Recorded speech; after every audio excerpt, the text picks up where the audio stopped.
Immerse yourself in the profound insights offered by Father Chuck Belmonte as he delves into daily reflections on various gospel passages from the Bible. What do the insignias of the bishops mean? The bishop wears a pectoral cross, the Zucchetto, the skullcap, the episcopal ring, the mitre, and the crozier or staff. These are the traditional signs of the bishop's apostolic mission and pastoral authority. Zucchetto. The word means little pumpkin because of its shape. It expresses the ecclesiastical rank. It is white for the Pope, red for the cardinals, purple for the bishops, and black for the priests. The Zucchetto, also called solideo, for God alone, is removed only before God. The bishops always keep their heads covered except during the Eucharistic Prayer, out of reverence for the real presence of Christ. Only before God, only before the sacramental presence of Christ in the Eucharistic species, is it removed. Pectoral cross. The pectoral cross of a bishop is a significant symbol of his apostolic authority, pastoral responsibility, and unity with Christ's sacrifice. It is worn on the chest, usually suspended from the neck by a cord or chain.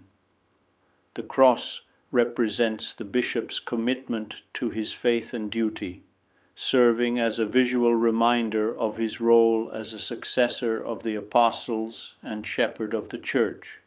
When putting on the pectoral cross, traditionally the bishop says, "Munir me digneris," asking the Lord for strength and protection against all evil and all enemies, and to be mindful of his passion and cross. The ring. On the right hand, the bishop wears the episcopal ring given to him on his consecration. It symbolizes the spiritual marriage of the bishop to the church, the bride of Christ, and his fidelity to her, even unto death. In Catholic tradition, to kiss the ring of the bishop was a sign of respect for his authority. Interestingly, a partial indulgence was attached to the reverencing of the bishop's ring. Mitre. The shape of the bishop's headgear suggests the tongues of fire that rested on the heads of the apostles, the first bishops of the church. The two peaks symbolize the Old and the New Testament, united on the bishop's head to highlight his responsibility to teach the Word of God and be the guardian of the faith. It has two infulae, two strips of cloth hanging from behind. Some suggest that these originated from the sweatband that Greek athletes wore, which was wrapped around the forehead, tied behind the head in a knot with the two ends hanging down the back.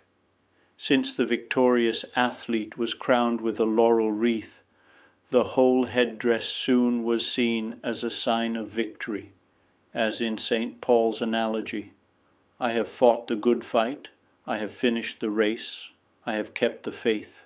Crozier, or pastoral staff. The bishop's crozier is the most direct symbol of his role as shepherd, guiding, correcting, and strengthening his flock. It is reminiscent of the shepherd's crook, as a reminder that the bishop must be a shepherd who truly cares for his flock and keeps them united in the fold of Christ, the Good Shepherd. I would be delighted to extend an invitation to you once again tomorrow for another insightful reflection on the Gospel by Father Belmonte.